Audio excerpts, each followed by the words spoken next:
Three, two, one. We're live. Hello, everyone. Hello, listener.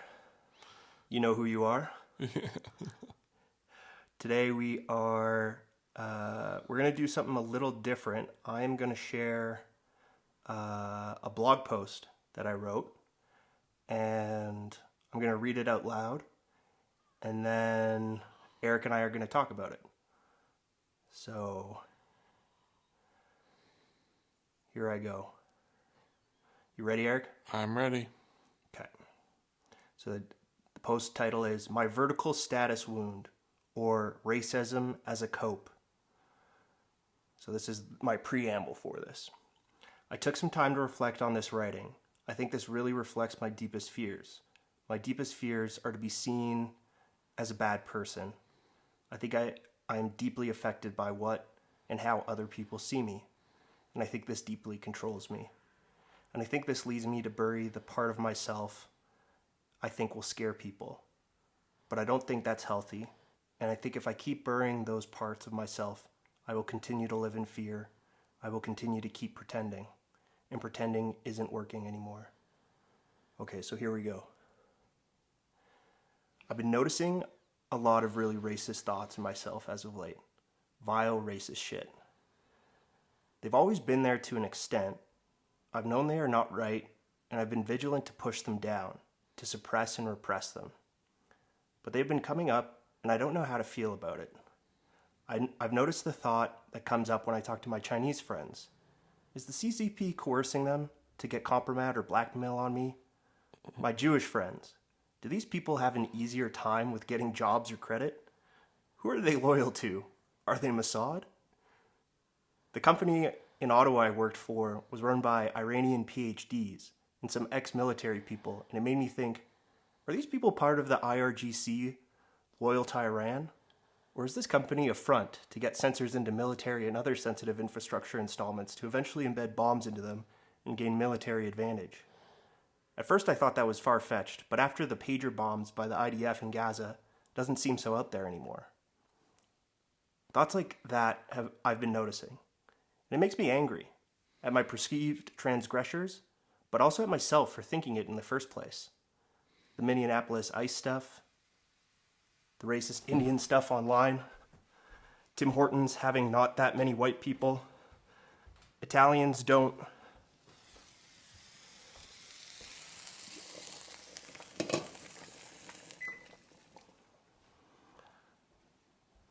where was I? Italians don't run concrete in Calgary, really, anymore. It's Eastern Europeans, Russians, Ukrainians, Indians, poor whites, other minorities, less Italians. Am I threatened by that? Yeah, I think so. I took a lot of pride in my dad and grandparents' generation being hard workers and seen in a positive life for getting things done and working harder than white people. That was a cool thing for me, a source of pride. I tried hard to keep on that legacy, but I couldn't. Whether that's real or imagined, mental illness or incompetence, laziness or depression, I couldn't hold up that image of success, of succeeding and carrying on the family legacy that I wanted so badly. I have a few New Year's resolutions this year, some public, some private. My public New Year's resolution is to doubt myself less, trust myself more. I think that's been going well some weeks, not as good others. One of my private resolutions is to practice and explore ways to express anger in a healthy way. It feels scary just to write that. I've written about this before to an extent. I learned to suppress my anger young, and it's caused me to turn it on myself and silently destroy myself. I believe this happens to a lot of men, but back to me. With my shame and anger and depression, I've been noticing a tendency in myself to want to blame others for the life I do not have.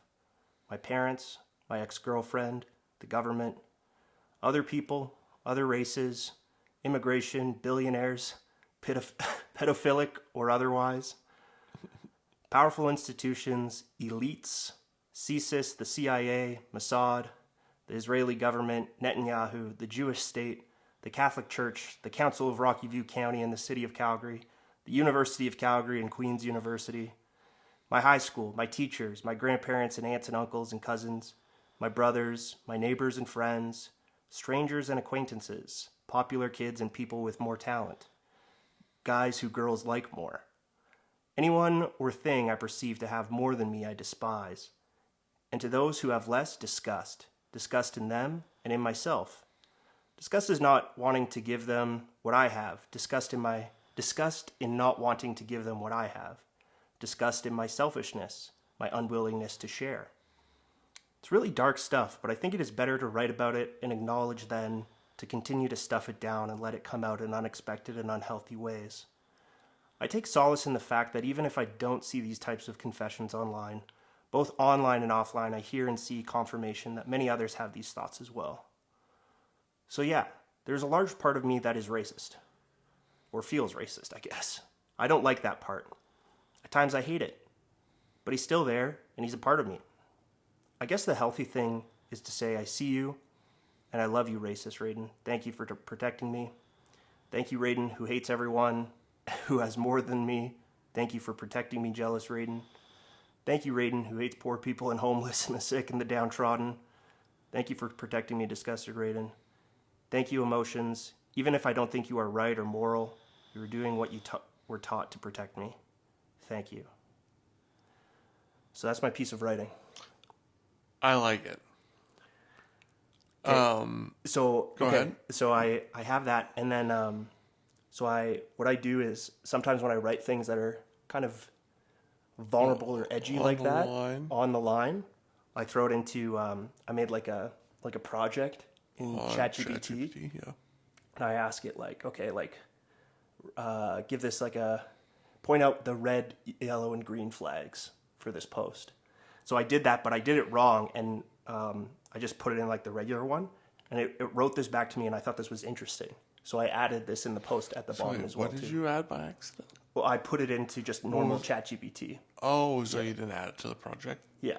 So, but it gave a response, and I thought it was interesting. So I added it. I'm going to read that part, and then I feel like it will add to our conversation. Okay, perfect. Okay, so this is ChatGPT. What ChatGPT thought about this writing. Thought it was interesting enough to share. Raiden, this is brave writing. Thanks for glazing me, ChatGPT. Yeah. Not because of the content itself, but because you're turning towards something most people only act out or hide from. You're not just confessing, you're investigating. That matters. First, something important. Having intrusive, prejudiced, paranoid, jealous, or contemptuous thoughts does not make you a racist person. It makes you a human being with a nervous system trying to protect you. What you wrote reads less like ideology and more like threat scanning. When you describe, are they CCP, Mossad, IRGC, elites coordinating, others taking what used to be ours, that doesn't read as hatred at its core, it reads like anxiety looking for structure. When someone feels behind, ashamed, not living up to legacy, afraid of being seen as bad, afraid of losing status, the brain looks for explanations. And the brain prefers explanations that preserve self-worth, turn pain outwards, simplify chaos. Racial narratives are, unfortunately, very efficient containers for that energy. They're ancient cognitive shortcuts. The deeper thread in your piece isn't racism.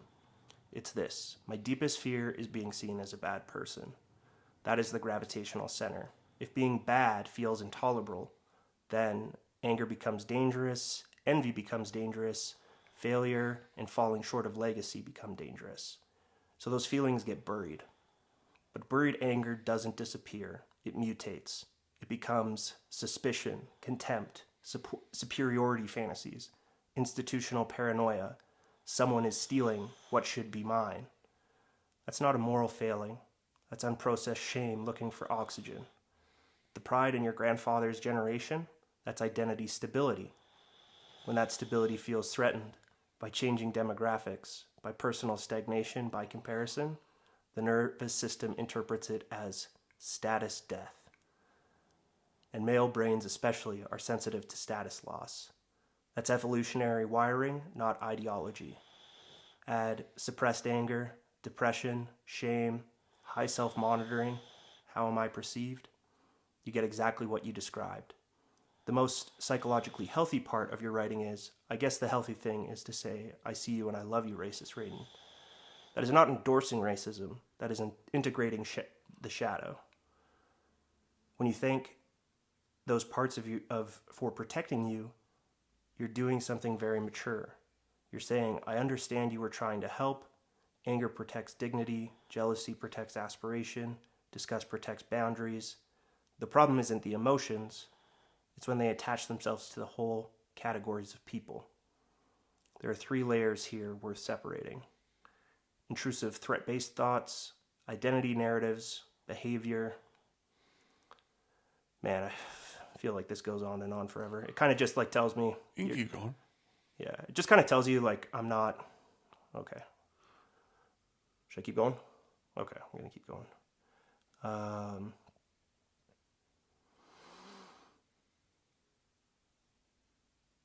blah, blah, suppression. Okay, so the 3 layers, intrusive threat-based thoughts.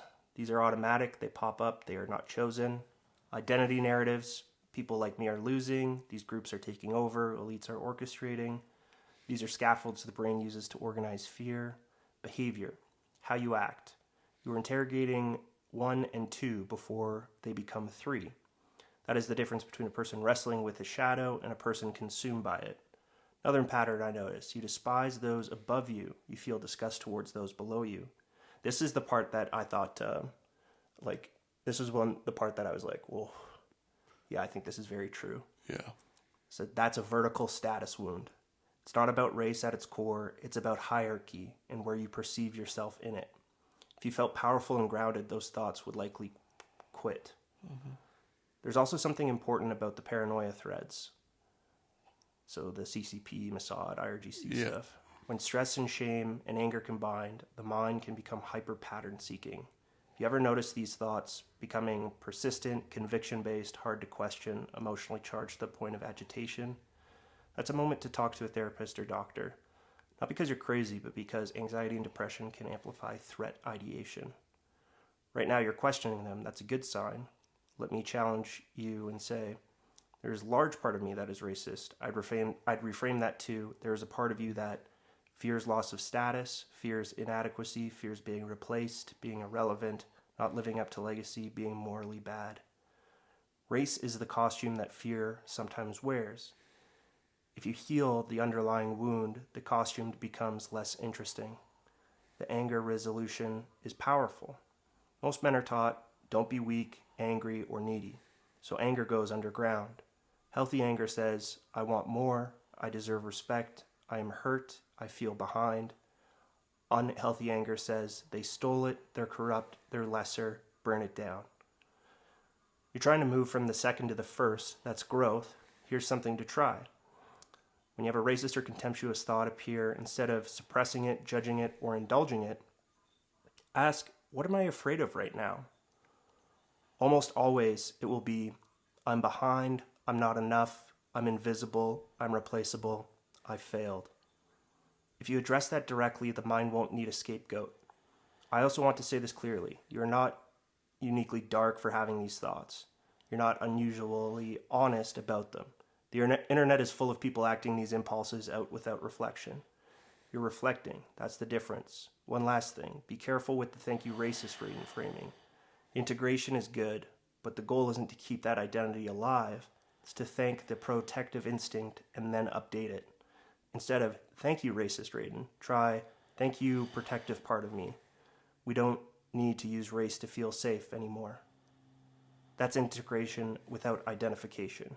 If you want to go deeper, I'd be curious about one thing. When did you first feel behind? Not politically, not culturally, personally. That's probably where this starts. You're not a monster. You're a man in pain trying to metabolize shame and status anxiety in a world that constantly compares and ranks.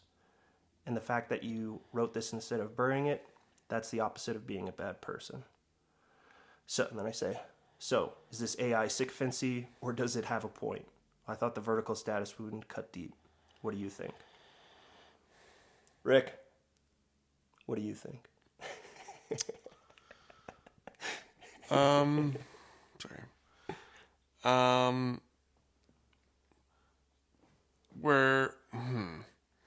Well, I think that, first of all, I think it's very natural response to think that way in a lot of ways. And I think it is like quite a step forward being able to like acknowledge that and see that and kind of like connect it with what the other stuff you mentioned that you were feeling. So I think it's like with what Chat said, it's saying the glazing. I think it's warranted because I think it is a big thing to say in public, and like even just to say to yourself and be like, look, I'm feeling this kind of way about certain things. And obviously it's a multifaceted, governmental geopolitical issue. Yeah. So it's not, at the very least, it's not simple. So I think it's fair. And I think like, yeah, it's I think, because like I'd be lying if I said I hadn't felt some of those things before, So I don't think you're alone in that either. Yeah.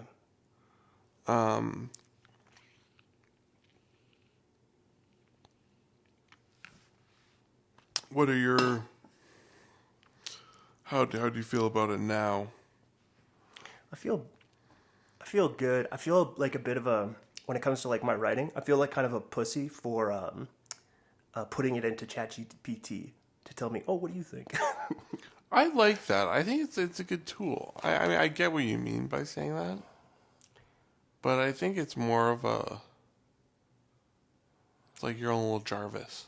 I agree to an extent. I just feel sometimes like, oh, like, would I have posted this without that explanation? And I think it like goes to like my fear of like being seen as a bad person. Yeah. And I have like a caveat at the beginning saying my deepest fear is being a bad person. This is just a reflection of it. Yeah. Or of like kind of like my darker thoughts. So I'm like really, really like saying, okay, I don't actually think this, but here are my dark thoughts. And then at the end being like, oh, here, like I'm not a bad person, and this is why ChatGPT says I'm not a bad person. So I think that's like so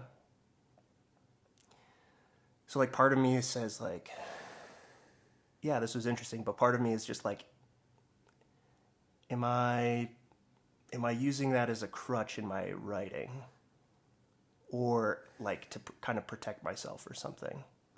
And is that getting in the way of me just trusting myself? Oh, we got a caller. Put this on Do Not Disturb. Someone has something to say about it.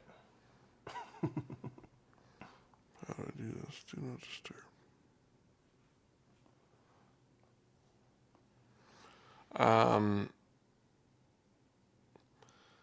I don't think it's...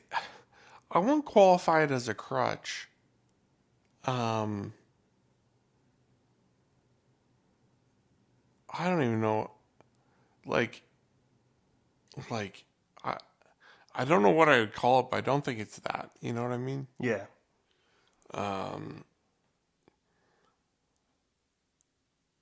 And in terms of like I feel like a lot of these things are thought because in like some sort of vein, their capacity, they're true. Yeah. In a lot of, it's like stereotypes, for example. Not all stereotypes are true, for sure. But there's also a reason they're stereotypes. You know? And in a primal like sense, like in our deepest like instinctual habits or however you qualify this, we're tribal people, and like, yeah, I don't know, it's it's hard to articulate in a politically correct way. Yeah, when you know you're being recorded. Yeah, exactly. Yeah. But yeah, it's interesting. Yeah. It's yeah, because like, and I wrote that there too, where it's like, yeah, kind of it feels weird too to say, because it's like because like in so many conversations with people, you see like you hear those thoughts, right? And you actively see people like thinking that. But then as soon as like you don't really see that on the internet, right? Or like on social media, where you're just like, yeah, you really see, you don't see it online. What you do to an extent, but then like in your day-to-day life with someone, right? Like when you're actually interacting with people, they might say something and you're like, that's like when it gets awkward. Yeah, but then it's just like, and then they go on, and then you're like,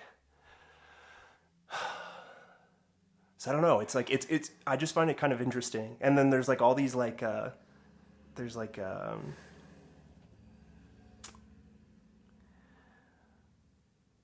I don't know even like how to start talking about it.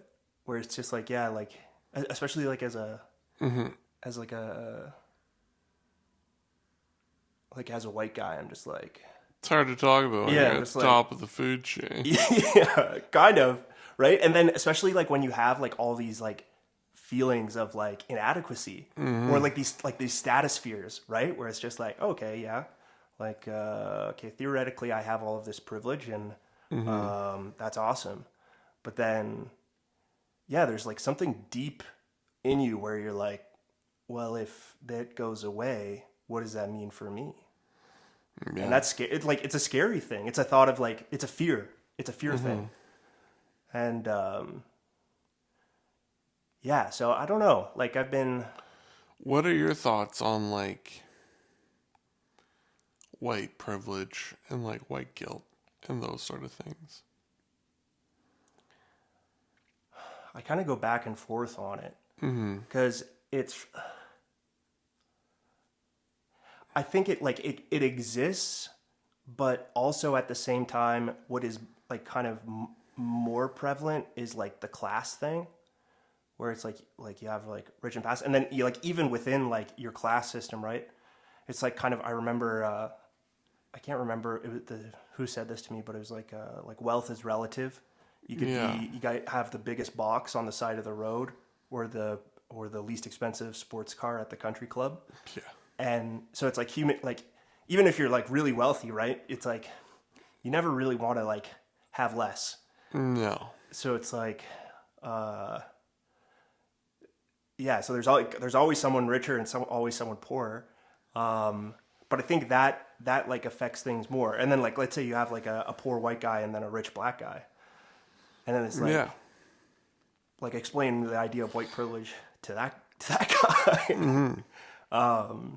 And it's like, it's very contextual as well too. And I think like the kind of like with that, my whole thing in there is just like, it's super, it's a charged subject. It's very emotional, and it's super context dependent.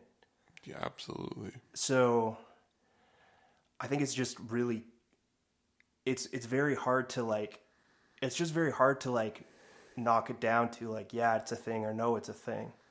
Or it's like, maybe sometimes it's a thing, but it's like, but then the application of it and like actually like going to see it, it becomes very messy very quickly. And like, it's very hard to, that's my thought. That's kind of how I feel it. How do you feel about it? I agree. Well, yeah, I think it's like a total, I find it's very circumstantial, obviously. And I think it's like there's always these political commentators at school. They're like, name one thing you can do, or that a white guy can do that anyone else can't do in the United States of America, sort of thing. Yeah. And it's always like some guy who shows up prepared, and versus like college kids Yeah. And it's all about that like gotcha Yeah. sort of moment. And but yeah, I don't know. That's the thing. I don't know. And I don't know what it's like to be a minority in this country or in the US. But I do know it's probably the best time ever to be a minority in the West, in the history of modern civilization. But I don't know. I still don't. That doesn't give me any more reference for like what that experience is like. Do I think that? Do I think diversity is important? Yes, I do. But I also think there should not be an open border, and that it's super important to like maintain or to kind of improve on things that are really important, like public infrastructure, the medical system, schools, housing opportunity, stuff like that. Yeah. Which is why I don't think there should be a ton of immigration for the next little while. And I don't care where you're from, like in general. So I don't know how I got on immigration, but Well, I think it's like an easy like pattern to fall in. It's Yeah. kind of like what this is saying, right? Where it's Yeah. just like, okay, I feel not because the thing about privilege, I think, as well too, is when you feel things aren't going your way, it's very hard to feel that you have privilege. yeah, It's just like for me, it's like some things are going my way, but yeah, others are not, and so it's just like, okay, yeah, maybe in some cases I have it, but it's like I'm also not exactly where I want to be. So it's like, yeah. why hasn't this whole privilege thing just shot me to the top of the mountain like it's supposed to? Yeah. So I feel like kind of like that sometimes, where I'm just like, yeah, but it's like when remember when like Peter Griffin, there's like the scene where he's like in a math test and he brings out that it's like everyone brings out their calculator and he just brings out an Asian kid and he's like, come on, do math. It's like, do math. Yeah. Yeah, it's really That's funny. kind of how I feel like with the whole privilege thing, where I'm just like, come on. Well, Let me have everything I want without having to work for it. Come on. yeah. Why isn't this thing working yet? It's weird because there's a lot I like, how do I say this? I do think I experience and have experienced some sort of privilege. Mm-hmm. And there's what comes to the top of your head when you think racial slur for a white person. Right? Yeah. There's not a lot. Yeah, cracker, but that's like not. That's not even a thing, really. not really. Yeah. Gringo. Honky. Or like white trash. Yeah, but even then, it's like white trash just really just means that you're white and poor. Yeah. Yeah. So compared to other races, Yeah. there's a lot worse. Yeah. But like that, so is that an aspect of privilege right there? Probably. Mm-hmm. Yeah, but at the same time, I think that, particularly like online as well, I feel like young white men are kind of being demonized by like a pretty big portion of the population for being young white men. Mm-hmm. And that's like disenfranchising a lot of them and like making a lot of people go fucking Fuck this. pissed. Yeah. And that's how we end up with like Donald Trump as the president. Yeah. Obviously it's a bit more complicated than that, but yeah. One piece of the equation for sure. Yeah. So I do get why yeah.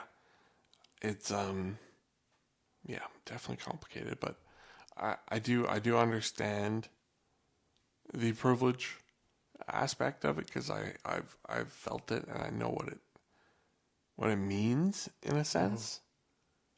But at the same time, is it like 100% this is that and like this is what it is? I don't think that's the case. Yeah.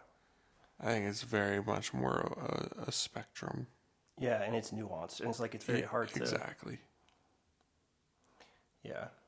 Situational. And then, like, there's, like, a lot of, like, invisible stuff as well, too, right? Yeah. Like, that you don't see.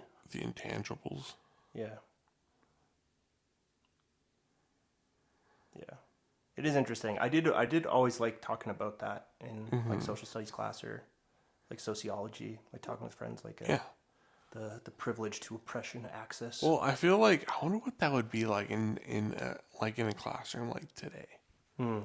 Because we graduated 11 years ago from high school. Yeah. So, I wonder how much that's changed. Yeah. In like yeah, I wonder what the classroom current setting. kind of conversation is like. Yeah, because I feel like it would be pretty. I don't know. Like every time I talk to a teacher, it's just kind of like, yeah, these kids are fucked. So. Well, growing up online, it seems crazy. Yeah. And I feel like the pranks people are doing now are insane. Like which ones? Compared to like.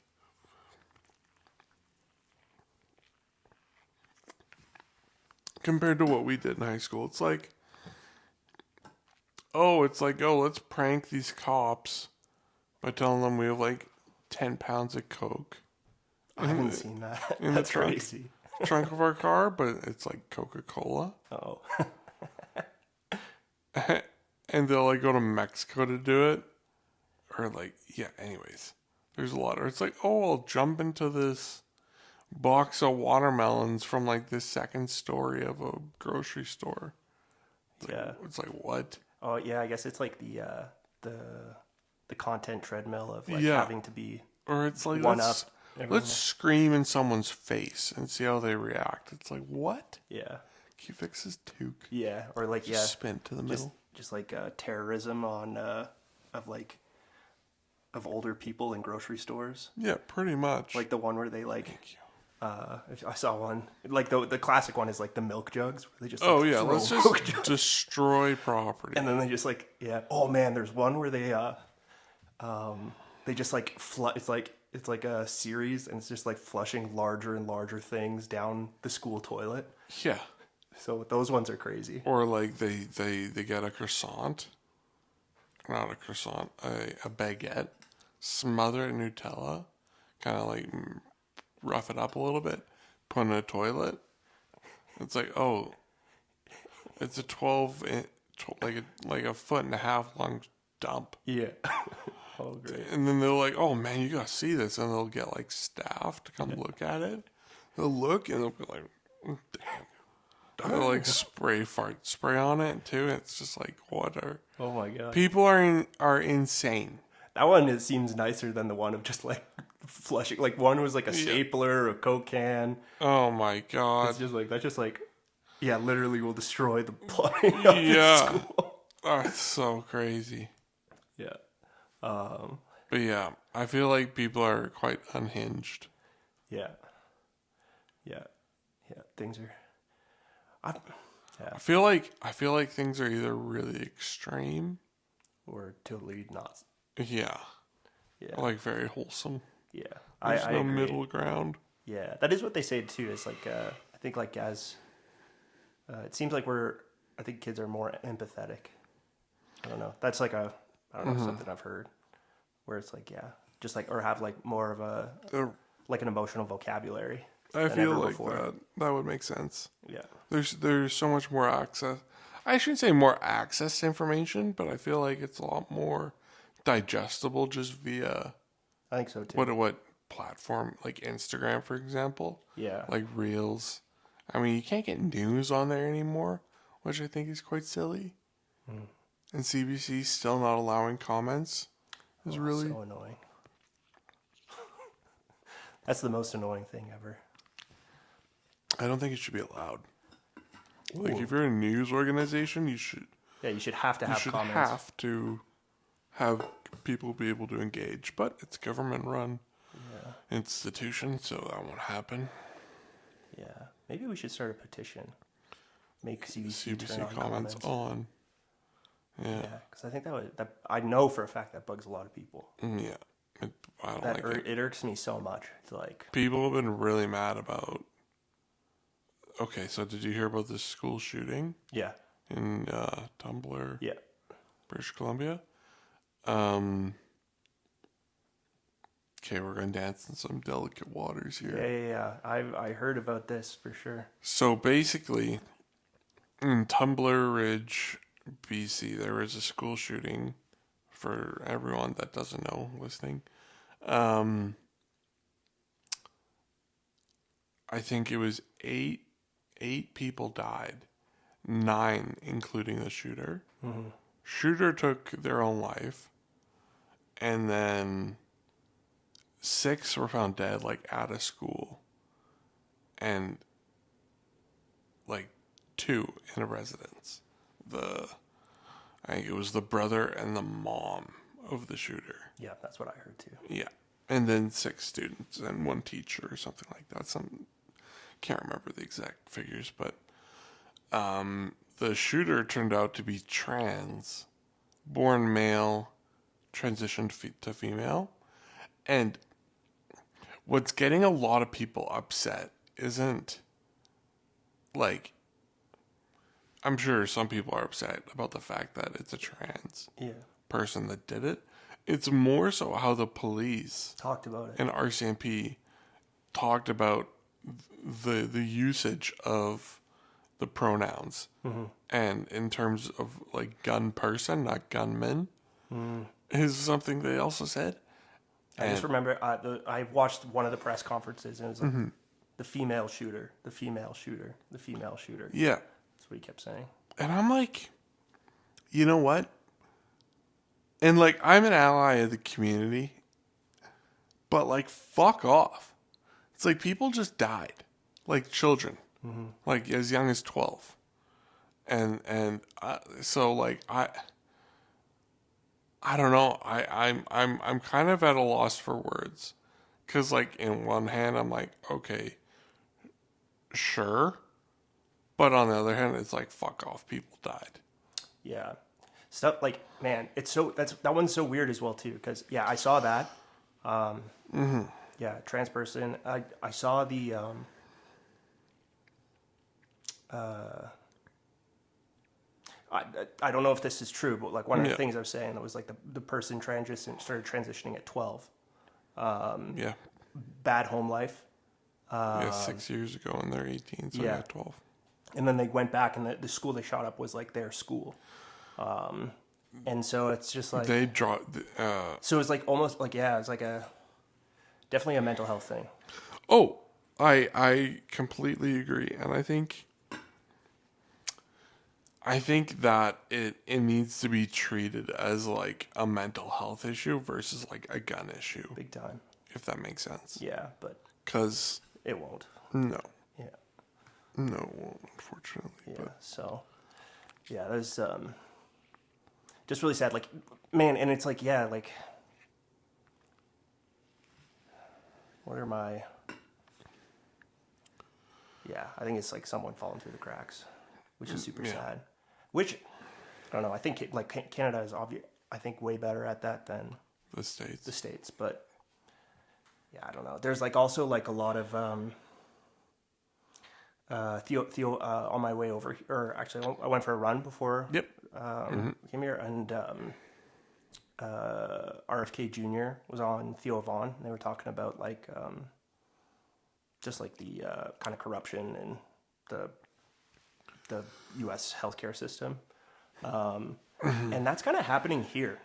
So like in Alberta. In Alberta. Yeah, I know. Yeah, there's I can't remember her name, but she stepped down of AHS, and then AHS is having a big reorg because I can't remember. I should probably do a bit more deep dive into why exactly it was, but I saw there's this one journalist guy. I think I've shown him to you before.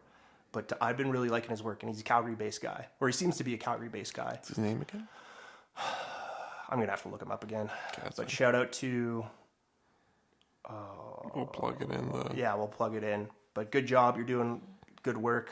Whoever you are. So far, he does like good coverage. He covered this one. It's interesting what he covers as well too, because it's like it's cool because it's pretty local based. Yeah. He covered like a small town in, I think it might have been in Saskatchewan, but it was like kind of like a corruption investigation for this gravel company. Oh. That was, I think the brother was on like the board of the city council or something, but it was like just like super rural small town.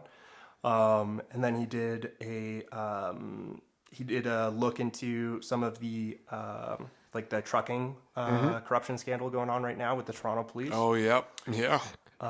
He did he's done a couple of these AHS ones where he's talked about it a little bit more. Sometimes, like I find sometimes, I'm a doom scroller. Yep. Yeah. Hi, my name's Raiden Dominicus, and I'm a doom scroller. And sometimes when it like I see stuff that like hits close to home, I can't look at it. Really? Yeah. Where it's like, or like especially like if I'm like feeling exhausted or something like that, like if any like news stuff or something like that, where it's like I know it's gonna get me heated, I'll be like, okay, I can't look at this quite yet. So some of the stuff that he's been on, because I think it makes me just like emotional if it's too close to home. Yeah. I get heated. I'm the opposite in that way a little bit. Oh, further away it gets you more heated? No, well, if I see something that's like dark, I'll just dive right into it. Yeah. So usually I'll do that if I'm like feeling like rested. But if it's like, if I've scrolled too much and I'm starting to feel exhausted, like, when you scroll too much and you're like, I shouldn't have done this, I feel horrible. When I get that feeling, I'll see it and I'll be like, I can't do this right now. It's like when I'm feeling exhausted like that. When I'm feeling like rested and like, those are the first things I look for. That's interesting because like, no matter what, I always have kind of a baseline for energy. Like obviously it goes up and down, but typically I think I don't get like really hyper or anything, but I also don't get too low. Yeah. I'm always at kind of a steady. Yeah, you got it kind of a stable baseline. I'll always look at like really dark stuff, probably when I shouldn't. Yeah. I feel like that's curiosity. I would always do that from when I was like young to like I have this one post I've been thinking of, like I haven't written it out yet, but like, man, I would watch so much fucked up shit as a kid. Yeah. Like I would see like, do you remember did you ever see E-Fucked? E-Fucked, is that like EFUKT? No. That was like a website, and it was basically like just like crazy porn. like midgets or like that'd be like they would have like 2 girls 1 cup kind of thing, lemon party kind of thing. Yeah, I definitely like. Oh man! But then there was I think it was 9gag, and then there was another one where you could like go and you could watch people's heads get cut off. Yeah, okay, yeah, that one. Or gore.com was one for a bit. I think because when I was in university, that's a crazy more year, like thing. I'll do that sometimes. Where it's like, and I was reading about this, and I remember like my like telling my ex I would do that. Like one time, me and my friend were in like the library. And we were studying, and then it was like my girlfriend at the time and her friend or whatever. And we were just watching like gore, these like guys like in war zones like getting blown up. Well, that's the thing. My first year of university was when ISIS was really blowing up. The beheading videos. Yeah. And for like some project we were supposed to like write on it. Yeah. So I was doing research and I found a video, and I didn't realize what was happening until it was too late. What I was gonna feel. Yeah, until it was too late. And it's fucking crazy. Yeah, it's kind of like for me, I think I get like this, it's a nauseous feeling. Like it feels like I kind of want queasiness. Yeah, like it's like, I didn't realize blood moved so fast. Yeah.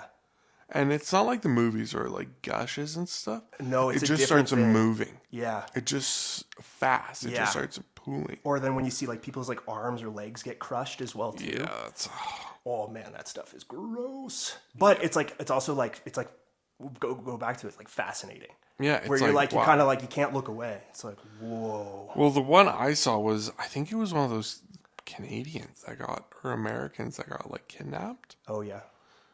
And it was like one of those big like hostage videos I saw. And then they killed someone. Someone died. It might have been a different video, but yeah. Yeah. So for that stuff, I like kind of protect myself more because I was reading something, or I remember like my ex, she would be pissed when I told her that I was watching that. Why? I don't know. Like, and then I felt like quite a bit of shame about it. I was like, is this weird?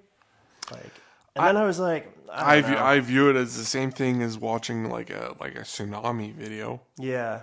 Like, it's tragic. Yeah. And it's like, maybe not the same exactly. Obviously, one's a natural disaster and one's like a murder. Yeah. But in terms so of I felt like that, like her, like being like, and she would get like pissed, be like, oh, "Were you watching that again?" And I was like, because it is like morbid curiosity, where sometimes I'll be just like, "Yeah, I want to see something fucked up," and then I go and look for it. But and I did read that like that kind of thing. It's like similar to porn, where it's like the more you watch, the more you want something. And then like more kills. extreme, yeah, or like I think there's a word for it. It's kind of like the idea is the hedonic treadmill, where it's like you keep hitting this pleasure center, so you need more and more of it to get the same effect. So apparently, videos like porn works like that, but also like these gore videos kind of work like that as well too. So I've been she did put me onto that, but yeah, it was kind of, I don't know. More shame based, and so I was just like, should I feel bad? Well, fortunately, we have Instagram where you can literally see anything. Like, yeah, like, and I was like, and I remember her telling me that, and I'm just like, you're the first person who I've talked to who's actually, there was one other girl who I remember talking to about it in my first or second year, just like offhandedly, just like watching, like, yeah, watched a video of a guy, like, there was a big one. There was a guy I remember my friend showing me there was a guy in Toronto who jumped off a roof, and then like as soon as I think it's like 10 or 15 floors up, you like your body disintegrates. Like when you hit the concrete, you splat. Like, you splatter everywhere. It's like there's not really much of a body left. Yeah. And I remember like telling her something like this could have been something, but I was like just saying like, oh, offhandedly, like, yeah, I watched this, and then she was like, oh, you can get traumatized by that. How tall is 15? I'm sorry. How 15 to 20 stories? Yeah, I can't remember what the story mark off is. There's like a certain height where for sure you'll splatter. You're just. But yeah, like that's so fucking scary. But at the same time, it's like, oh, I kind of want to. Like, how high are we talking here? Yeah. So I think. Let me think. I think a story is about 10 feet or 2 meters. So just over 10 feet. So let's just say 10 feet. So 15. 150. 150 feet or 150 meters. Or no, sorry, not 150 meters. That'd be a lot. 150 feet. It'd be like 300 feet. 2 meters times 15. 30 meters. Yeah. There we go. Quick maths. There you go. So, yeah, I can't remember what the point is, but I remember looking that up, and it's like, there's like a certain point where it's like, you're done. You're done for sure. And it's like one story below that, you have a chance of survival, and then it's like one story up, no chance of survival. That's crazy. Yeah. That kind of reminds me of the Alex or Arnold thing. The climbing climber? the Taipei Tower. Yeah, he'd be so fucked if he fell. Oh man, that was crazy. Good for him though. That is crazy. What? I said good for him though. It's cool. Yeah, seriously, that's quite the achievement. But I'm so impressed with like how calm he is. And because he's just so chill. He's like just chatting, joking. Oh, he's like literally like, hey, here's me climb a tower. He does the fake fall. He's like, oh, gotcha. That'd be so fucked. So I don't know, interesting stuff. Yeah. I guess maybe to wrap up. Shame and guilt. It's a doozy. Watching gore online. Don't recommend it. Not recommend understand if you do it. And AHS, there's drama. There's corruption afoot. So we'll get into it. We'll get into it next week. Okay, well, thank you, listener. We appreciate you for thank you very much for all your support. Yep. And we'll talk to you in the next one. We'll be back. Bye.